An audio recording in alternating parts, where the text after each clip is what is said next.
So no, I am not sick with some Corona beer thingamajiggy.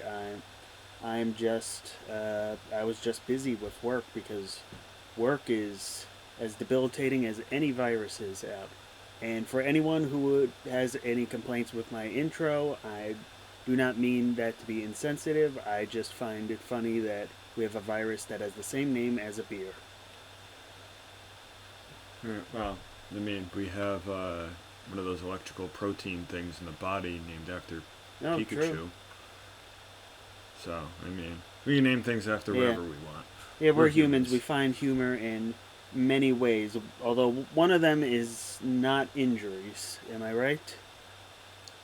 Yeah, well, I mean, if you want to take a dark outlook perspective and see how terrible the injury gods were to the Yankees last year, and how they're continuing this horrible, cruel joke this year.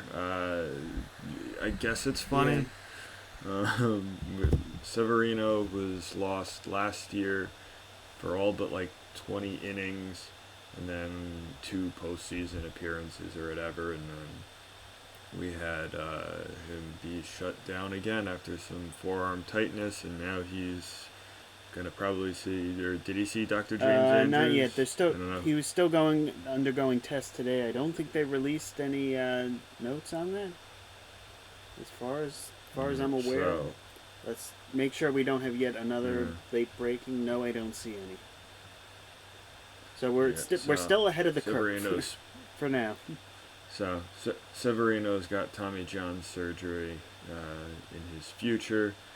So that means that's basically a year, That's maybe a at little least bit more at for a with this pitcher time to that this is at return. least around the All Star break next year. So, in terms of the Yankees' Yeah, 4-year investment and the contract extension they gave him before the 2019 season, so far they've only gotten 3 regular season starts and the uh, the postseason to show for the next 2.5 years.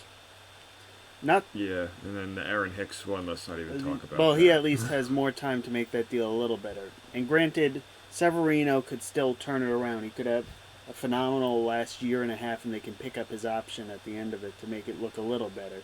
But it is still concerning, especially since what was supposed to be a three-headed monster at the rotation is looking like 1.5 right now.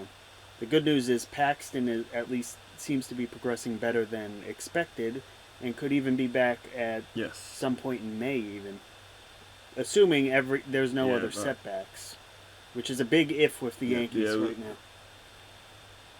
Yeah. That's what I had touched upon last week, talking about that, and then we got some more bad news, like just after I had posted that video, with Judge still dealing with shoulder injuries, and then Stanton with the Yeah, calf strain.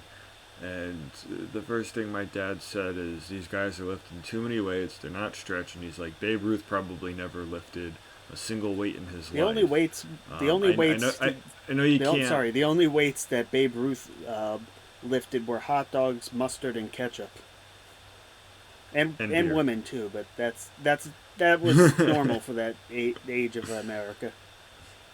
Gotta get that Yeah, slump buster. in more ways than one. Like, Um, yeah, no. So obviously you can't compare two different generations. I mean, there's totally different things with advances in equipment and technology and everything, and trash cans.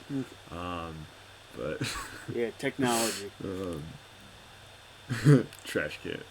Um, so I mean, what was it? Ottavino said right before he signed with the Yankees that he could probably strike out Babe Ruth, and you know what? He He most probably likely could. would. Um, They only had to deal um, with maybe Walter Johnson and one other person who could maybe touch 100 miles an hour. Now every team has at least yeah, 3 players who can do that.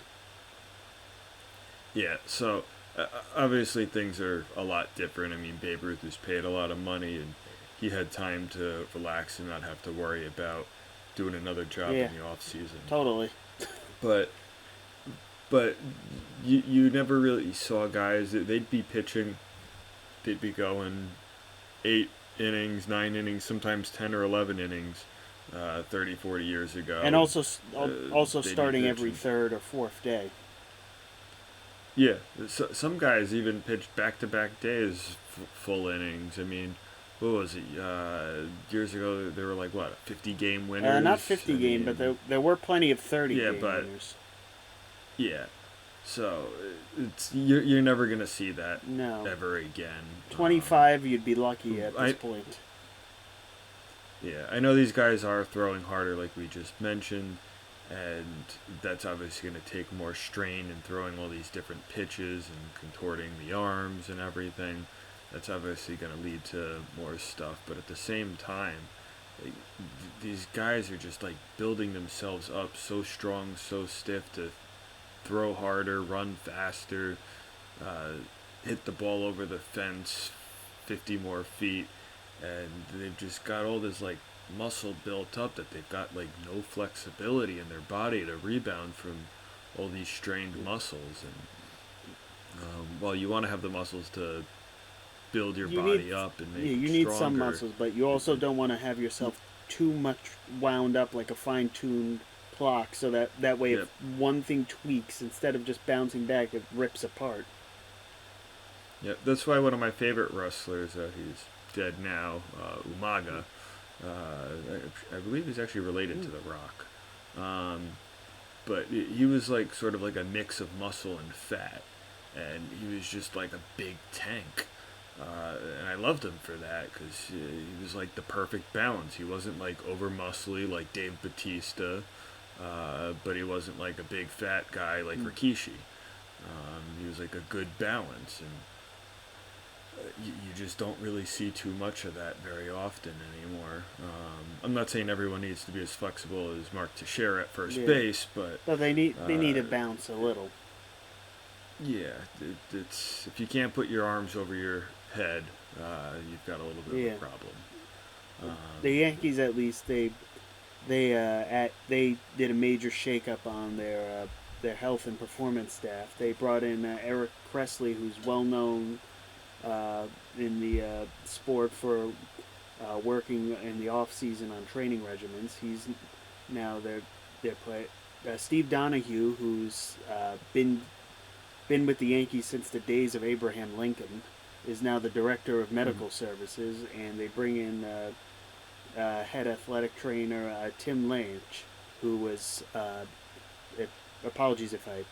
Lentich, excuse me, who they promoted from within. So they did a mix of bringing some guys out from the outside and promoting new people from within the organization, which you can make the argument that they should have fired everyone, but there are still some good guys. Like Steve Donahue was tutelaged under the great Gene Michael, who I don't think you had a problem with when he was the head athletic trainer. Excuse me, Gene Monahan. Jeez, I'm getting my Yankees mixed up. Gene Michael was the GM and one-time shortstop. Maybe I should get checked out by a head athletic trainer. Maybe. One of the new guys coming in that I sort of like, or hopefully it'll be a good game changer, is the new catching coach, Tanner Swanson, helping Gary Sanchez sort of work on his framing. And I've seen a little bit of it where he's starting out like low and he's got like this weird, ridiculous stance, so he's not putting his glove where he wants the ball. He's sort of keeping it low, so that way when the ball comes, he's just bringing his glove up automatically, catching that ball and framing it a lot better. So Hopefully, I don't know how well that'll go throughout the season, if he'll keep it, if it leads to more passed balls, I'm not sure. Hopefully it leads to an improved defense behind the dish, because Gary Sanchez is already known to have an elite arm behind the plate. If he can work on his framing and blocking skills, he could elevate really up to an elite catcher status and above the slightly better defense than the great Mets catcher of 2000, who for some reason I'm blanking. Mike Piazza. Why did I blank on his name? Your girlfriend. No, she wouldn't. a Mets fan. Roger Clemens would be happy. He'd be someone who'd forget Piazza as well. Yeah, if I was Sanchez, I would just have spent the entire offseason looking at Yadier Yeah. Molina, just doing stuff like Or just that. get any of the Molinas. They were even Benji Yeah. was a good uh, force behind the plate, and he's the least Yeah. defensive out So, of the three of them. um, now, speaking a little defensively and being a little flexible, we have the CBA for baseball sort of coming up, and there's some proposed changes. Um, I'm not entirely sure. I really like the playoff expansion like that. Well, What about you? before I get into my thoughts, for everyone who doesn't have this up like we do at the moment, or at least me, that MLB is currently proposing to expand the playoffs to 14 teams under the next collective bargaining agreement, which means that there would, could be up to 4 wild card teams and 3 division winners per league. The idea is the best division winner gets a bye. Then the remaining teams play a best of 3 series against at the better records home stadium. The second best record in the division winners would choose their playoff opponent. Then after that, the third best division winner would choose their opponent, and the 2 remaining teams face off in the third match. So the idea is to bring a little more hype, intrigue, and stakes to the uh, the day before the playoffs, where they say, okay, do we want to play against who we traditionally play, but they've beaten us for the entirety of the season? Let's choose someone else. Get that bye for having the best record. Personally, I feel this is a little too much micromanaging and sensationalism of this. The playoffs do need to get changed. That baseball has the least inclusive out of all the major sports in terms of who gets into the playoffs. Right now, 5 teams from each league, so only a 33% chance of getting into the playoffs um, for any given team. But this proposal, I do not think is the way to do it. I agree with you. Uh, Trevor Bauer doesn't really Trevor like Bauer it has either. a He's been Trevor very Bauer has a vocal. lot of things that he's having a problem with currently. But Mm. my idea, and it's always been that, is the only way to expand the playoffs in baseball is you have to get with the long kick down the road talks about expanding the league in general. Once you get to two more teams, split everything into 4 divisions of 4 teams. Then you reset the playoffs so that it's 4 division winners and 4 playoff teams, and then you can seed it as however you want. You can have each division winner face a wild card team. You could have it where the best record the faces the worst record, and then it goes that way regardless of whether you won the division or not. But the idea being that the first round is a best of 3 at the better records stadium. That is the one thing out of this proposal that I do like. That the first round should just be expanded and should only be at the better record stadium. That give a really big meaningful stake into being that higher seed. I just don't like the whole you get to pick your opponent thing. I mean, I think that's Yeah, kind of dumb. It's a little I, absurd. yeah. If I had to choose, I'd rather have the buys than have picking your opponent, because you don't I honestly, I don't really you don't want the want the buy. buy. No, I don't want it. It messes up your entire flow of the system, how you're putting things together towards the end I of the mean, season. technically, right now the Um, division winners have a pseudo bye by not having to do a playing game for the wild card game. But Yeah, but that's really like a 1-2 day thing. But if you're then adding in this whole extra thing, that could be a whole 4 days now, and now you have sure maybe some pitchers are a little more rested, but it's all about that repetition. And if you're not doing that every like 4 days, you're like tightening up. You're not as loose. You could do a simulated game, but that's not exactly the same thing, and it just really messes with the flow of things. Um, so I'm not. I don't really like that whole thing. Football has the bye week, which I No, football's guess, a little but different. football's a little That you play different. once a week. Um, yeah, that's once a week. Although it's funny you bring Uh, up football. Pardon me again, but literally like a week or two after this MLB proposal came out, that the NFL said that they want to expand their playoffs as well. Not sure if you want to yeah, that call that as seeing that the NFL wants to maintain its Big Brother complex over MLB at the moment, or they just have their own reasonings for doing it. But it's kind of funny the timing of all this.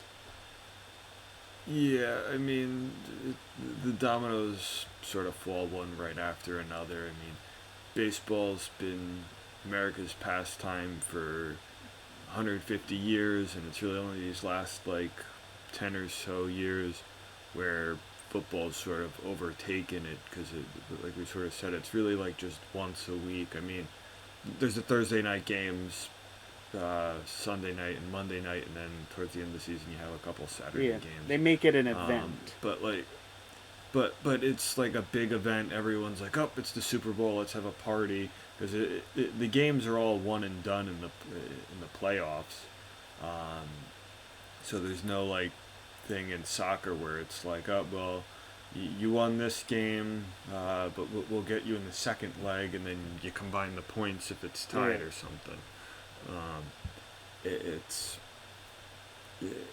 it's a lot different, um, and the problem with the NFL expanding, they've expanded from 14 games to 16 games in the past, but that was adding a lot more teams. Yes, football is adding another team, and will probably add another one as well. But at this moment right now, players have enough trouble playing even 10 games, some of them, let alone 17 now. It's just not. I don't think it's going to work. I mean, we're only really getting little bits of pieces of this new CBA for the Right. NFL, and you have high profile guys like Russell Wilson and Aaron Rodgers and JJ Watt saying no, say no to this, and other players are saying, well, I mean, it benefits like some good core players, but at the same time, uh, there's stuff that we the people don't know, and the players are sort of hurting themselves by not specifically saying and showing everything. We're only really getting what the owners and business guys of the NFL are really showing out Right. of this. And it's hard. I mean, 17 games is a lot. I mean, we've talked about concussions and everything that the NFL with CTE and all that, how dangerous that is, and they're wanting to add another game uh, to that mix, and then you're having taking the bye week from the numbers 2 seeded team. Uh, so now it's just sort of like, hey, what's going on? We're adding games, taking away rest weeks now, and now they're like sort of making us even more dangerous. And I don't think I'm too crazy about that. Um, It, it it's it's interesting. It's also interesting considering that in baseball, another comparison to the national pastime, that there is some talk from legitimate people in the game that they might consider shrinking back down to 156 games in the near future at some point. Uh, personally, you're not going to see any owner worth their salt getting rid of those 3 home games. And Oh no, yeah, they lose way too much similarly money. in the NFL, this is probably driven by the rich wanting to get richer. They want an extra game's worth of ad revenue, ticket sales, concessions, all that stuff. Yeah, I think what it is for the NFL wise, base salaries are going up. The players are going to get paid for that extra week. And they're also getting Um, paid a little more overall in general. yes, I think like right now they have like 47%, and that gets bumped up to And like then 48. 48.5 if But they then expand the playoffs. yeah, if they extend, yeah, but those little percentages that there's 52 guys on each team, and then depending on who gets called up and injuries, say that's 60 guys on each team by 32 teams. I mean, you're getting like almost nothing out Yeah. of that. I mean, it might be $1 billion overall, but broken up to everyone that's playing, I mean, that's like an extra quarter Yeah. $1,000,000. I mean, it's like not even I mean, worth we're it. saying it's not worth it for I mean, us. We would take that in a heartbeat. yeah, I would take a nice $250,000. Um, but for them, it's not like quite worth it. I know some of these guys, like the new guys who aren't drafted very high or come off the practice squad, they would love an extra $250,000 because they're making maybe only 500,000, 750,000. Yeah, but Aaron only. Rodgers doesn't need an extra 250,000. But no, Drew no, Brees it doesn't need it. He's looking out. As much as of a jerk Aaron Rodgers has been to certain people, like his family and whatnot, and who you ask, but he's looking out for the majority of everyone else. And I think with someone with his football IQ, I really think you should be listening to the Russell Wilsons, Aaron Rodgers, and J.J. Watts, and not some of these other guys like Nate Solder from the Giants. And it's just, I think you need to be listening to these high-profile guys who know how to handle things. Right. They're the ones who are going to be looking out for their entire team and making sure that they win these games, what works best. And, Right. but until we really see this entire CBA deal right in front of us so we can read every word, we can really only go by what the players say and what the owners are showing us, because that's all we have. Well, we'll see. As with baseball, that the NFL has to get everything in line. Otherwise, they risk a strike as much as MLB does. And Yeah, it's speaking of things that need to be talked about in the CBA, such as sign stealing, I want to kind of close out this episode looking at our favorite cheaters, the Houston Astros, and they got a little turning heads this spring training. That in their first 5 games they got hit 7 times in spring training. However, since then they haven't gotten hit, and they've been overtaken by the Cardinals, who have been hit 9 times. Additionally, if you look at if you break down who is getting hit and who's doing the beaning, Altuve and Bregman are among the ones that are hit, but most of them are minor leaguers or fringe players, and most of the pitchers who are doing it are guys trying to make the roster, like a Jorge Guzman. That you've never heard of Jorge Guzman before because he's trying to make the Marlins, and I have a feeling personally that we're not going to see the beating until the season starts, mainly because the Astros are the only team in the American League West that have their spring training held in Florida. The A's, the Angels, the Mariners, they all have that in Arizona. So, That that'll be interesting, especially that they start the season with games in Oakland and Anaheim early on.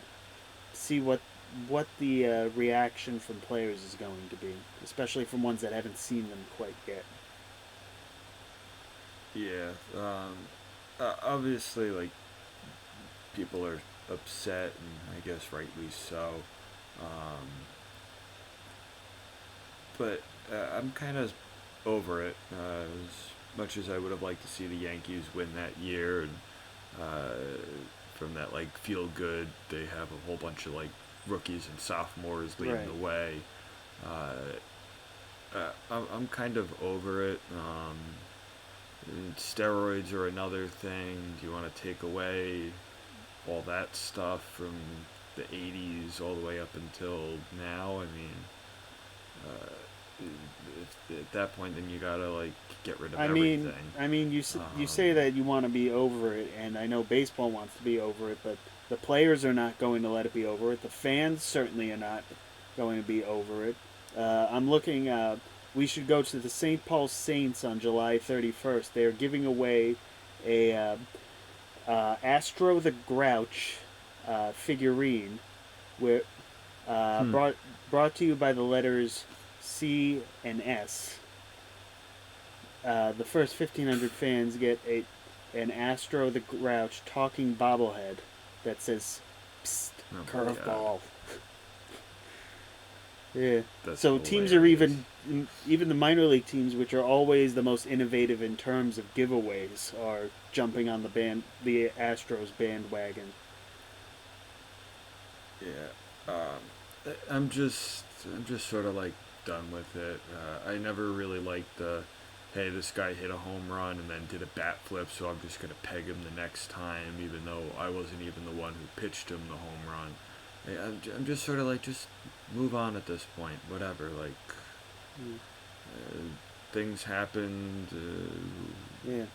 But As much as I would love to just smack Altuve with a fastball to the head, obviously that's not something you can do or no, should do. but You're going to get yourself in trouble, and it's going to be more of a hassle because you're going to be getting like warnings right at the beginning of the game, and if you're throwing like a curveball inside and the pitcher's hand slips a little bit and it hits, and it looks, oh hey, maybe he did this intentionally. I, It's like, no, I didn't. It slipped. I was going to But ask you about that actually. Considering all this, do you think uh, Manfred is going to make an example out of the first person to really hit a Astros player in an unusual situation, whether it was truly intentional or not, or if it was like whether it was hit near the head or just the simple on the buttocks, take just telling you I don't like you. I think it depends on what kind of pitch it is. If it's just like a straight up like 99-mile-an-hour fastball where you can really hurt someone, you're gonna get in trouble. But if it's like an ethos pitch or something like that, I think that's like a little different. If it's something that just gets by and like you definitely react like, hey, no, this slipped. A lot of times batters can tell if it was Oh, on batters purpose can or not. always tell when it's intentional or not. Yeah, They know, yeah. they look at So the pitcher. I think if you use what Ultimate Frisbee has and you use like the spirit of the game, and you like be rational about it and not be a Yeah, jerk, I think it should be yeah. completely fine. And if it slips, it slips. All right, whatever. But if you're definitely aiming for them, then something's going to be done about it. But you got to make sure the umpires are aware of this and talk to the batters and not just eject the guy because Yeah. the pitch slipped.